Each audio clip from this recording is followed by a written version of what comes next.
Now, so those two were like good ideas to begin with, and stop loss is something which many dealers do very, very often as well.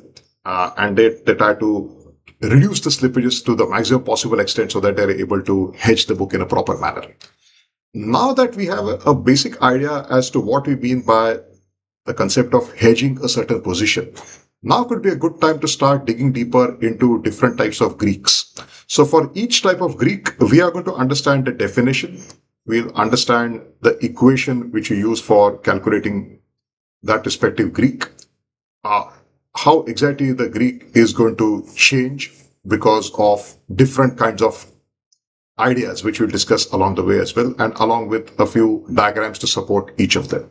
So let's begin with the very first option Greek. And I can assure you that for our friends working in risk analytics, this is like something which they do all the time. And typically, these Greeks are going to be measured against what you call as a limits module. So I've briefly spoken a bit on hedging of your option Greeks, the entire book. How do you do that? So a couple of things which I've seen in my experience over the years in the industry, that is something which I've put together as well, which we'll walk through subsequently. But before we get there, let's start digging deeper into respective Greeks. We begin with delta. Now, delta is a first order Greek, and it is defined as the sensitivity of the option price to a small change in the underlying. Now, here if you observe the notation which I've given is the Greek symbol delta. So delta is given by this Greek symbol delta. It's given by df by ds. Now, where ds is the small change in the underlying asset price and df is the resulting change in the option price. Now, we have the delta for a call and put option, which is given as per the table below. So we've taken this for a simple non-dividend paying stock. So delta for call option will be ND1 and delta for a put option will be ND1 minus 1. So recollect ND1, which we had discussed as a part of Black-Scholes. So this is exactly the same ND1 which we study as a part of the BSM formula. So we recollect, for example, the BSM formula for a call option will have S ND1 minus K into E raised to minus RT ND2. So this is the same ND1 which we are using here. And the range for delta of a call option ranges from 0 to 1. And the range for a put option delta ranges from minus 1 to 0. And we recollect that what is D1? So D1 comes from our good old Black-Scholes Merton, which is given as below for our convenience. Now, some reference texts might want to show delta as a df by ds, like a partial differential. And it makes sense to represent this as a partial differential for the reason we know that you have option price, which is a function of a few parameters on the right hand side. And we know that whenever we have multiple independent variables which are going to have an impact on one dependent variable, then any kind of fluctuation in this, which we try to measure from a sensitivity point of view, should be shown by a partial differential. So that's why imagine that this is a S. Then we can say that your delta can be written by dv by ds. Here I've just called it as a small f, but idea-wise it's exactly the same. So we can stick to the delta notation for now. That's okay.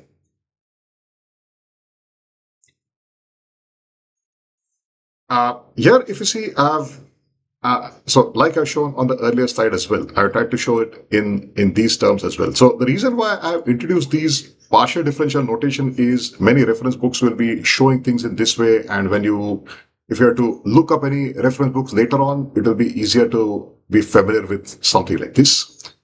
Now, if we show a typical payoff for a call option, we can show it this way. We know the payoff condition for a call option, isn't it? We have a call option which is given by a max of S minus K or 0. And we can think of this as a call payoff. And we are showing this in a simple 2D space whereby option price is on the y-axis, the stock price is on the x-axis.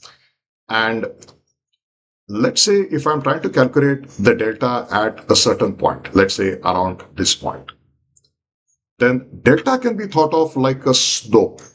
Now, why can we think of it as a slope? Because then Even by looking at this, we can imagine that delta is a linear measure. Why do we say a linear measure? Because it's a first order differential. So recorrect, we have something like y equal to mx plus c. Recorrect, that is the equation of line which you have studied back in high school, isn't it?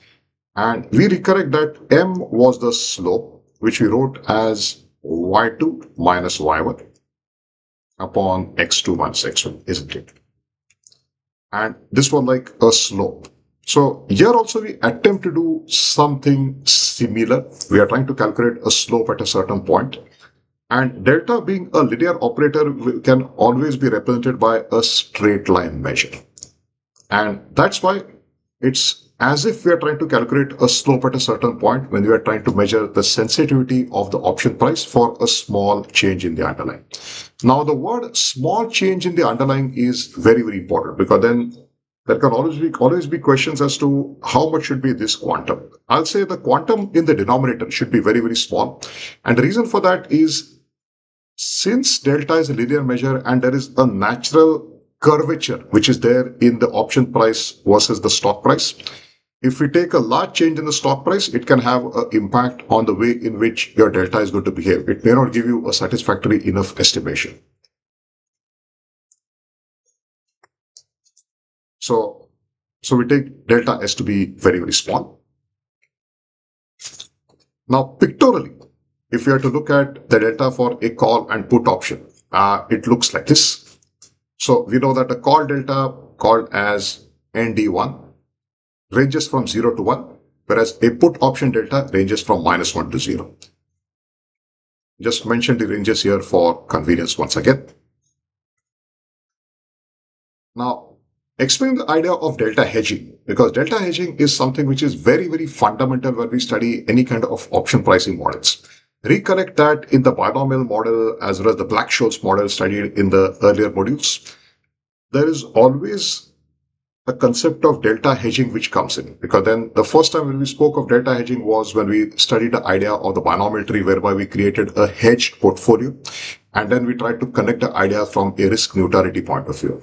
Similarly, the same idea of delta hedging can be applied for our good old Black-Scholes Merton as well, because then when we start working on our very special portfolio on BSM and we try to get to the partial differential equation, the idea of delta hedging over a very small time step plays a role.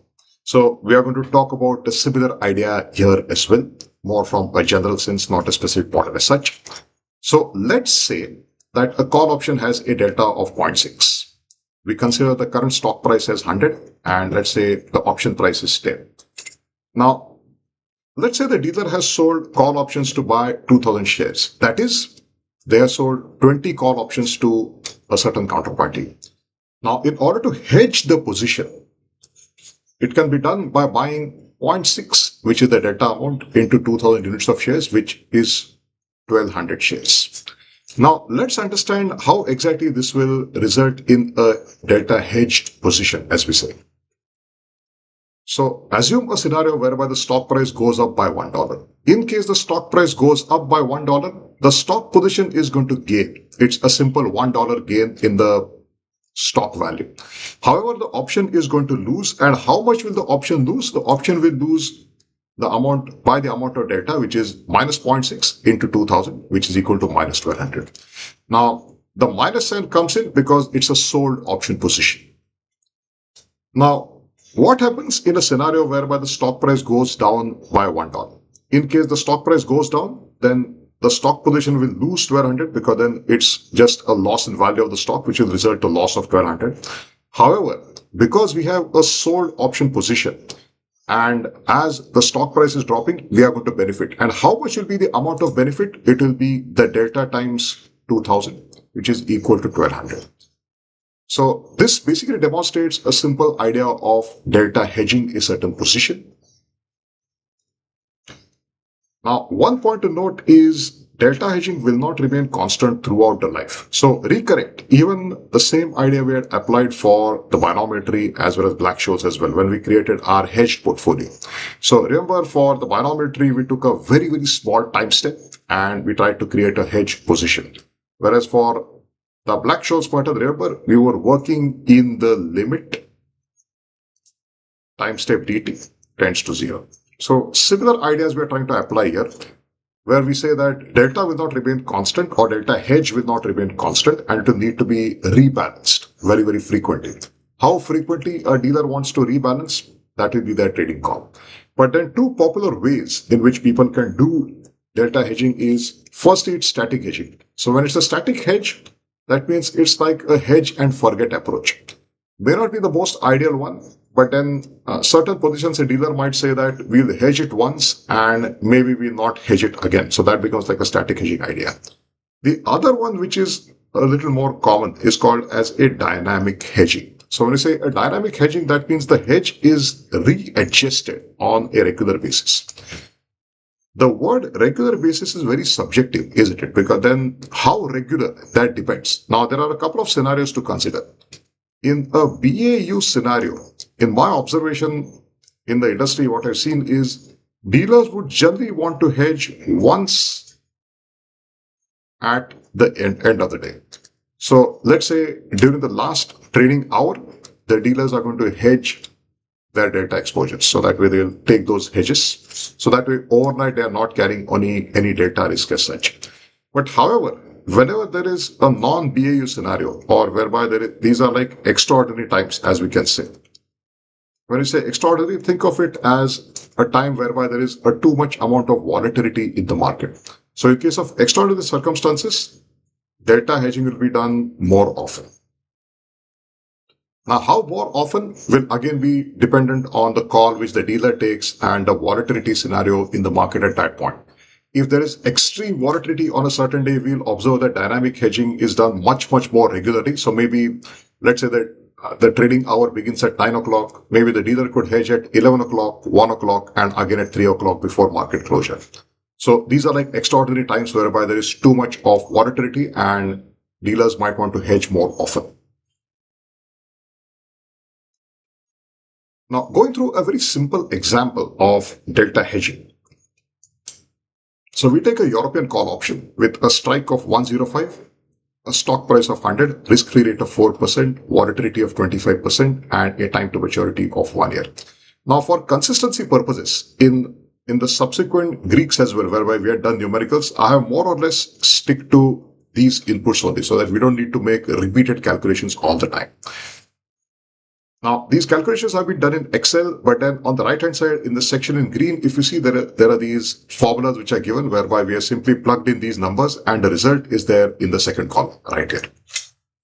So we calculated D1 and then the ND1. ND1 comes through the usual norms dist, which is there as a part of our Excel functionality. So we get our delta to be 0.5358. Now, let's say the dealer has sold 1 million call options. So the sold call options will generate a negative delta, because then we are selling something, is it? So small minus sign will come in.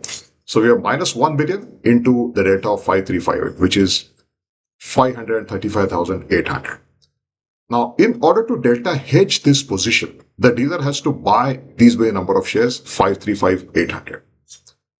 Now, in case the share price increases by 0.2, that is, there is an uptick. And in this case, the option price increases as well. So option price will go to 0.0172. And how do we get that? We have the rise of 0.2 into our delta number of 535. And a loss on the short position will be equal to 1 million into 0.1070, which is minus 107,200.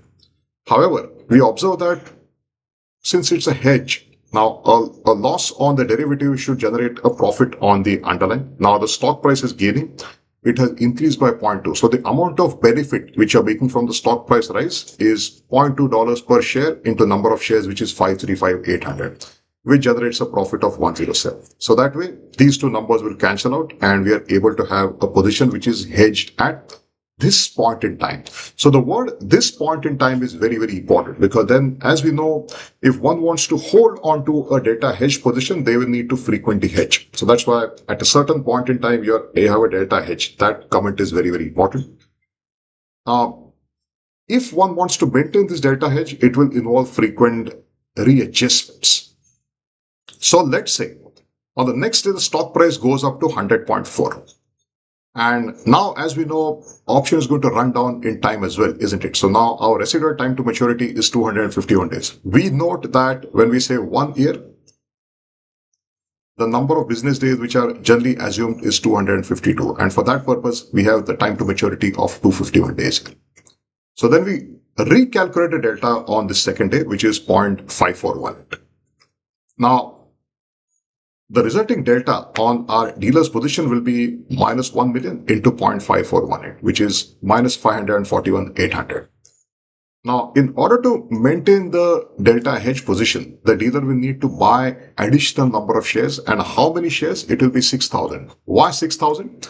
Because in the earlier calculation, we had calculated 535,800 on the previous day. And now the delta has got adjusted in the upward direction. So the additional number of shares to purchase is 6,000, which is a simple difference between these two numbers. Now, once the dealer does this, they'll be able to hedge their position once again. So therefore, if one wants to maintain a delta hedge position, they will need to do transactions, and transactions will naturally attract certain transaction charges as well. So then the dealer will need to take a call as to how frequently they would like to delta hedge a certain position.